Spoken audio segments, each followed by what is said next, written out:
March 17th, 1941. Britain is losing the war at sea. Convoys are burning, depth charges are missing, and German U-boat aces hunt with near-perfect impunity. Then, in the freezing darkness of the North Atlantic, one escort commander breaks the rules of naval warfare. By dawn, two of Hitler's deadliest submarines will be gone, and the Battle of the Atlantic will never be fought the same way again. 1st March 17th, 1941. The North Atlantic is a battlefield without gunfire, only wind, water, and fear. Waves rise 30 feet high, slamming steel hulls like hammers. 41 merchant ships grind eastward in darkness, each one loaded with food, fuel, ammunition, and steel. This convoy is not just cargo, it is survival. If it reaches Britain, the island lives. If it sinks, the clock towards starvation ticks faster. On the bridge of an escorting destroyer, frozen spray coats the railings in ice. The commander stands, rigid eyes fixed on the black water ahead. He knows what the men below decks whisper but never say out loud. Somewhere beneath these waves, German submarines are already in position. They do not attack like ships. They wait. They listen. They strike when escape is impossible. Below the surface, U-boats move silently, electric motors turning slow, careful revolutions. Their captains are veterans hunters with dozens of kills carved into steel hulls. They understand the mathematics of convoy warfare. One torpedo, one ship, another gap torn open in Britain's supply line. Tonight they believe the odds are on their side, just as they have been for months. The escorts above are armed with depth charges, barrels of explosives rolled off sterns according to doctrine written in offices far from the sea. The numbers say they rarely work. 3% success. Most attacks end the same way, with boiling water, empty oil slicks, and another submarine slipping away into the depths. The men on deck know this. So do the men below the waves. But this night is different. Unseen by both hunter and hunted, the rules of the fight are about to be bent, possibly broken. Within the next few hours, the North Atlantic will witness something it has never seen before. Not a new weapon, not a larger fleet, but a new way of thinking about how submarines die. By early 1941, the Battle of the Atlantic is no longer a distant naval campaign. It is a countdown. Every sinking tightens the noose around Britain's economy, its cities, its people. In 1940 alone, German U-boats sent hundreds of merchant ships to the bottom, millions of tons of cargo erased in cold water and fire. Shipyards work day and night, but they cannot replace vessels as fast as they are being destroyed. Mathematics, not morale, is deciding the war. Britain is an island that survives on imports. Food, oil, steel, ammunition, everything must cross the ocean. By March, stockpiles have fallen to barely 6 weeks. The margin for error is gone. Another bad month at sea does not mean hardship. It means hunger factories going dark and the unthinkable question of whether the war can continue at all. This is why convoys sail even when the odds are against them. Stopping is not an option. German commanders understand this better than anyone. U-boats are not just weapons of war. They are instruments of pressure. Each sinking forces Britain to defend more routes with fewer ships. Each torpedo widens the gap between what Britain needs and what it can deliver. The strategy is brutally efficient, and for a time, it works almost perfectly. In London, The danger is understood at the highest level. The Prime Minister knows that armies and air forces mean nothing if the sea lanes collapse. The Atlantic becomes the war's silent front, where victories are measured not in territory gained, but in ships that simply arrive. And as the numbers worsen, one truth becomes impossible to ignore. If the Royal Navy cannot learn how to kill submarines more effectively, Britain will lose without ever being invaded. The Royal Navy believes it already has the answer: depth charges. Steel barrels packed with hundreds of pounds of explosives rolled into the sea and detonated at preset depths. On paper, the concept is simple and reassuring. Detect the submarine with sonar. Accelerate. Pass overhead. Drop the charges. Let pressure and shock do the rest. It is a weapon born in the last war, refined in peacetime, and trusted by tradition. Reality is less forgiving. The moment a destroyer increases speed for the attack, run sonar contact degrades, then vanishes completely. For 30 critical seconds, the submarine becomes invisible. During those seconds, a skilled U-boat commander turns hard and dives steeply, slipping away from the point where the charges are about to explode. When the detonations come, they churn the ocean but strike empty water. Doctrine makes the problem worse. Depth charges are set for depths calculated against submarines of the previous generation. German boats are deeper, faster, and far more aggressive in their evasive maneuvers. They do not run straight.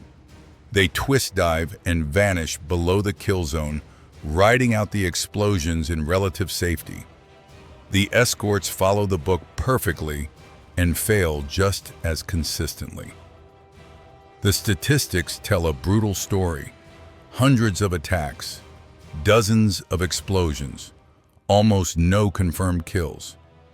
Yet the system remains untouched, defended by senior officers who trust established patterns more than uncomfortable questions.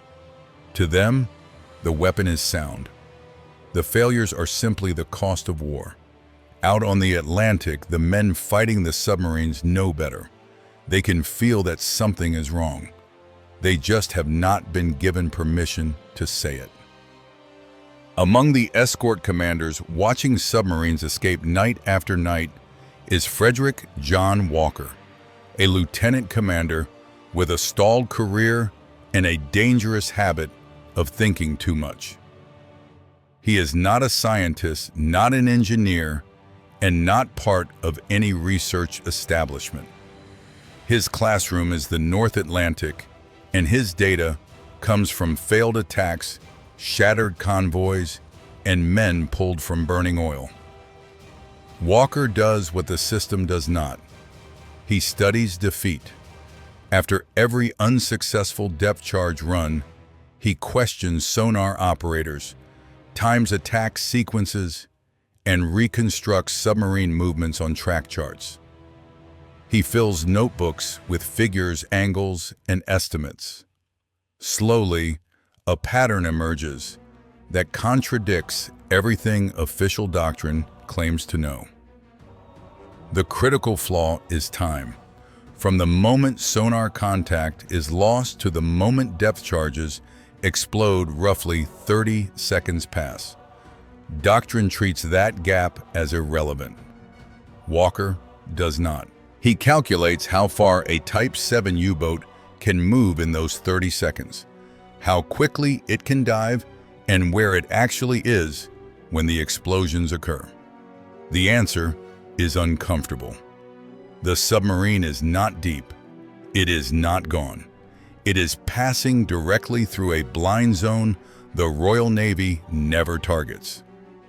To Walker, the implication is clear and deeply unsettling. The Navy is not being outmatched by German brilliance alone. It is missing its targets by design. And once he understands that, he realizes something even more dangerous. If he is right, then the rules everyone follows are not just ineffective. They are killing Britain one convoy at a time. Walker's conclusion is as simple as it is heretical. The problem is not the weapon. It is how the weapon is being used. Submarines are not waiting safely below the explosions. They are diving through them. In the first moments of an attack, a U-boat is most vulnerable while racing downward, not after it reaches the deep. Yet Royal Navy doctrine leaves that entire vertical corridor untouched. Walker begins to redesign the attack in his notebooks. Instead of setting all depth charges to the same depths, he spreads them. Some shallow, some deeper. Not a flat pattern on the ocean floor, but a vertical barrier through the submarine's escape path. He also questions the idea of blind high-speed attacks. Why charge straight at a target if another ship can track it and guide the strike in real time? When Walker submits his findings, the response is swift and decisive. Rejected. His proposal violates established anti-submarine doctrine. Coordinating multiple ships is deemed too dangerous. Variable depth settings are considered reckless. The message is clear. The system does not want innovation from a junior officer. It wants compliance. What makes the rejection more dangerous is its finality. Walker is not just told no. He is told to stop. His ideas are formally discouraged, then explicitly banned. For most officers, that would be the end of the story. Careers in the Royal Navy do not survive open defiance. But Walker is now trapped by a truth he cannot unsee. If he obeys, convoys will continue to burn. If he disobeys, he risks everything he has left. Walker's conclusion is as simple as it is heretical. The problem is not the weapon. It is how the weapon is being used. Submarines are not waiting safely below the explosions. They are diving through them. In the first moments of an attack, a U-boat is most vulnerable while racing downward, not after it reaches the deep. Yet Royal Navy doctrine leaves that entire vertical corridor untouched. Walker begins to redesign the attack in his notebooks. Instead of setting all depth charges to the same depths, he spreads them. Some shallow, some deeper. Not a flat pattern on the ocean floor, but a vertical barrier through the submarine's escape path. He also questions the idea of blind high-speed attacks. Why charge straight at a target if another ship can track it and guide the strike in real time? When Walker submits his findings, the response is swift and decisive. Rejected. His proposal violates established anti-submarine doctrine. Coordinating multiple ships is deemed too dangerous. Variable depth settings are considered reckless. The message is clear. The system does not want innovation from a junior officer. It wants compliance. What makes the rejection more dangerous is its finality. Walker is not just told no. He is told to stop. His ideas are formally discouraged, then explicitly banned. For most officers, that would be the end of the story. Careers in the Royal Navy do not survive open defiance. But Walker is now trapped by a truth he cannot unsee. If he obeys, convoys will continue to burn. If he disobeys, he risks everything he has left. The man who finally breaks the deadlock is Percy, Noble Commander-in-Chief of Western Approaches. Noble understands the difference between order and survival.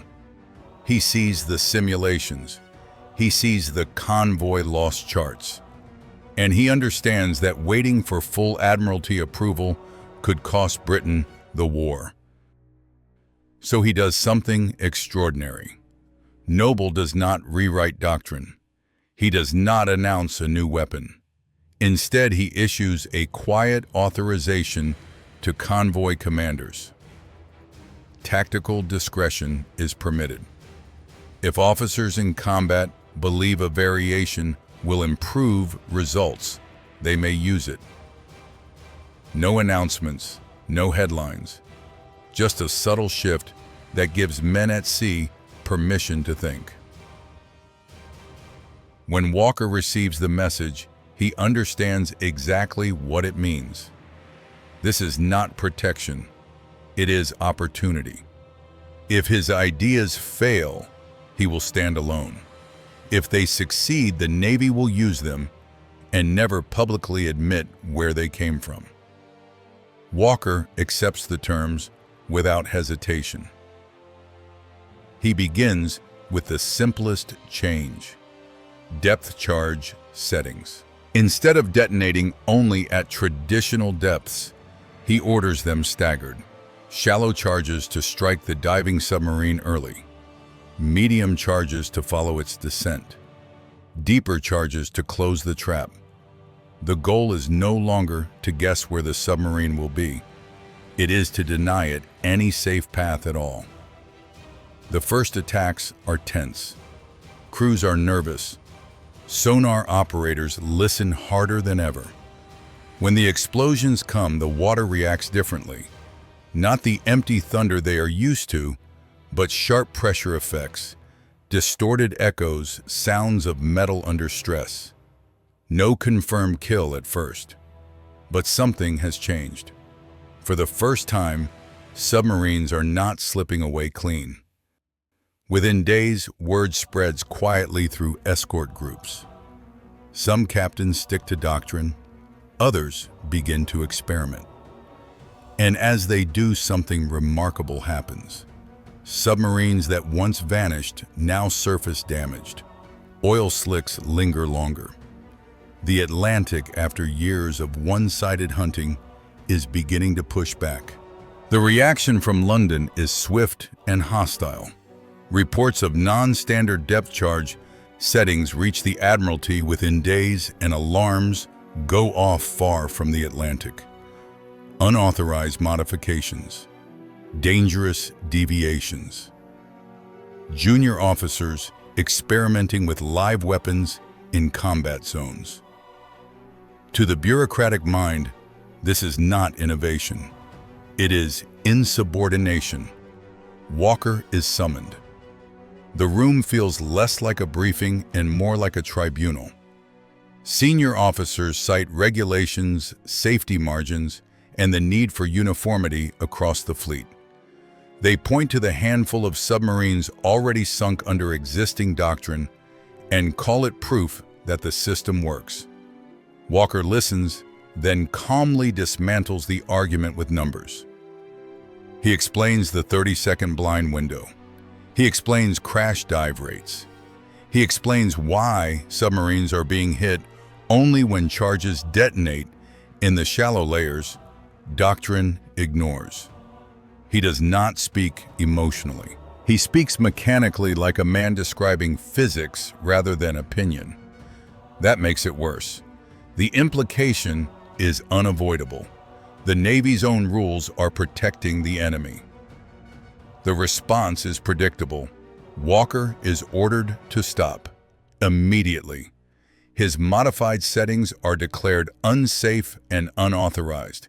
Any further deviation will carry consequences. For the Admiralty, the matter is closed. Doctrine has been defended, discipline preserved. Out at sea, the order lands differently. Escort commanders now face a quiet dilemma: follow the rules and keep missing, or break them and start damaging submarines. The ocean does not care about paperwork. It only responds to pressure and timing. And somewhere in the darkness, German U-boat commanders are about to discover that something in the hunt has changed, even if London refuses to admit it. March 17, 1941. The Atlantic returns to the same convoy, the same darkness, and the same unseen threat. This time, the escorts are no longer operating blindly. One ship holds sonar contact at low speed, feeding continuous updates. Another prepares the attack, adjusting course not by doctrine, but by data. What is unfolding is not an experiment. It is a calculated gamble. The target is U-99, commanded by Otto Kretschmer, the most successful submarine captain in the German Navy. He has survived dozens of depth charge attacks by doing exactly what doctrine predicts. Crash dive, turn hard, go deep. Tonight that instinct becomes a liability. Depth charges roll into the water, not in a flat pattern, but in layers. Explosions tear through the ocean at multiple depths in rapid succession. The pressure hits the submarine while it is still diving. Steel flexes. Valves fail. Water forces its way inside. Within minutes, Kretschmer makes a decision he has never made before. He surfaces. When U-99 breaks through the waves, it is not an act of defiance. It is surrender. Oil spreads across the surface. Crewmen climb onto the deck with their hands raised. The most feared hunter in the Atlantic has been defeated without a new weapon, without a larger fleet, and without permission from London. Less than an hour later, the same method is used again. U-100, commanded by Joachim Schepke, attempts to escape in the chaos. Coordinated tracking, staggered depth charges, forced to the surface. This time, there is no surrender. An escort rams the submarine at speed, cutting it apart. Schepke is killed instantly. Two of Germany's greatest submarine aces are gone in a single night.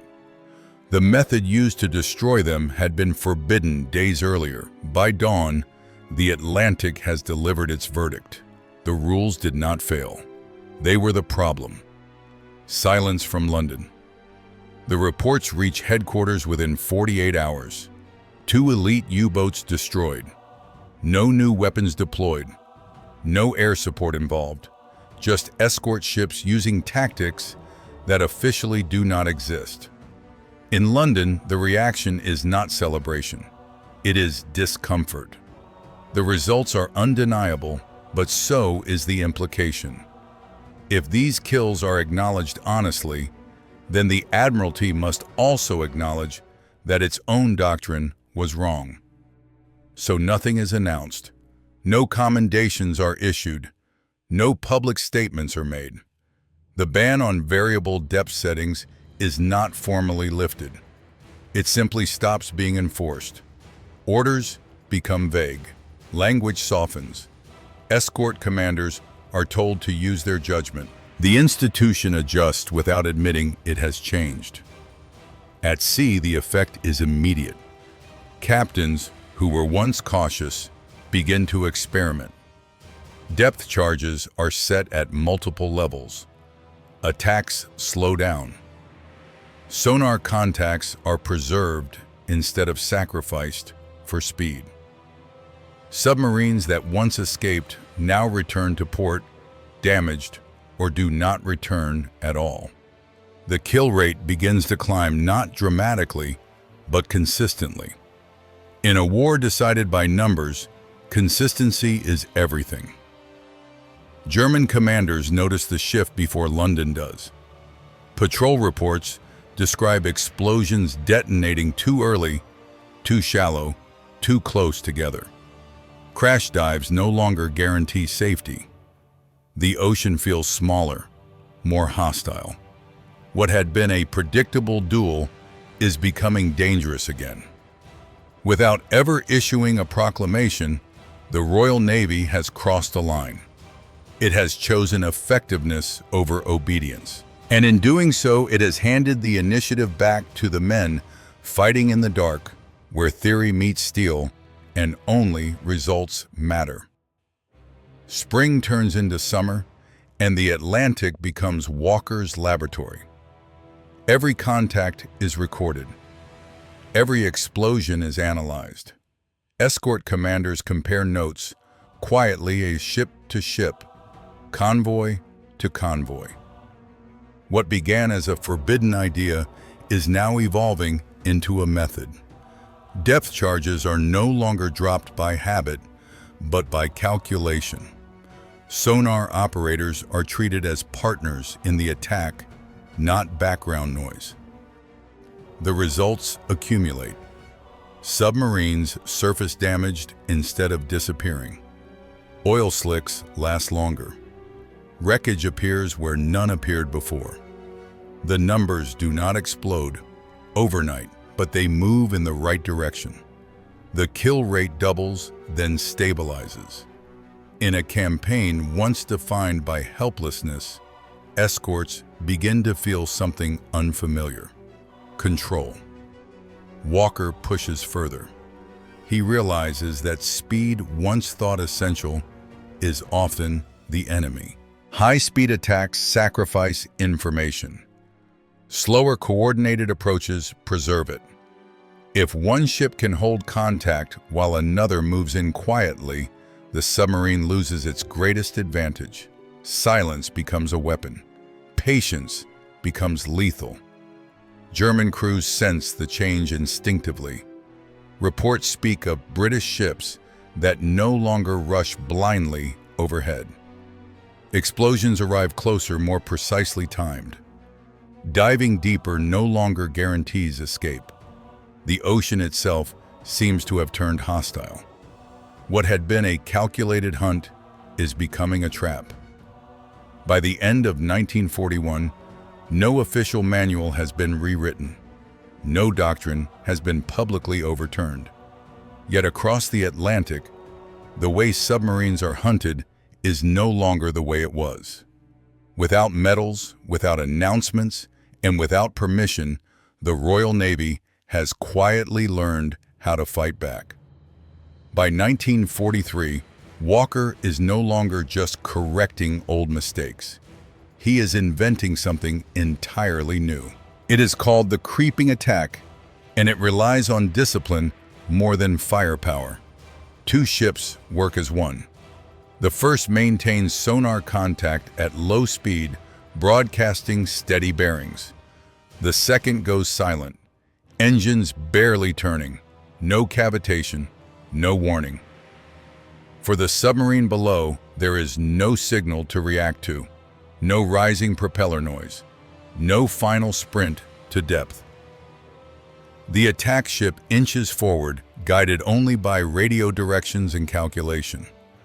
When the depth charges enter the water, the submarine is already boxed in with no space left to maneuver. It is ambushed in 3 dimensions. The first operational use is devastating. The submarine dives as trained, but the explosions arrive almost immediately, stacked through its descent path. Pressure fractures the hull. Flooding spreads. Debris rises to the surface. There is no escape, and often no survivors. What makes the method terrifying is not its violence, but its inevitability. Word spreads quickly through both fleets. Escort commanders adopt the technique. U-boat captains fear it. German doctrine shifts, ordering boats to dive deeper and remain silent longer, conceding initiative in attack opportunities.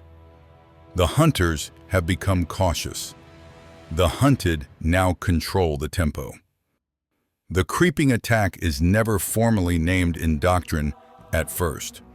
Sailors call it Walker's Way. It is not flashy. It does not rely on advanced technology. It simply exploits time silence and physics. And in doing so, it marks the moment when the Battle of the Atlantic decisively turns against the U-boat arm. By May 1943, the balance finally breaks. What the Germans will later call Black May begins as a series of losses that no longer feel isolated. U-boats disappear in clusters. Patrols end without reports. Experienced commanders fail to return. In a single month, dozens of submarines are destroyed, many of them victims of layered depth charges and coordinated attacks that leave no room to escape. For the first time in the war, the numbers turn decisively against the hunters. German command understands the danger immediately. New orders are rushed out to boats already at sea. Crash diving is no longer enough. Shallow evasion is compromised. Submarines are told to dive deeper, run silent longer, and avoid contact entirely. But this solution carries its own cost. At depth, U-boats are slower blinder and nearly useless as offensive weapons. The very tactics meant to keep them alive strip them of their purpose. Above the waves, convoys begin to arrive intact. Not perfectly safe, but no longer defenseless. Escorts fight with confidence born from experience, not hope. Each successful crossing strengthens Britain's economy, its factories and its armies, gathering for the future invasion of Europe. The Atlantic has not become peaceful, but it has become survivable.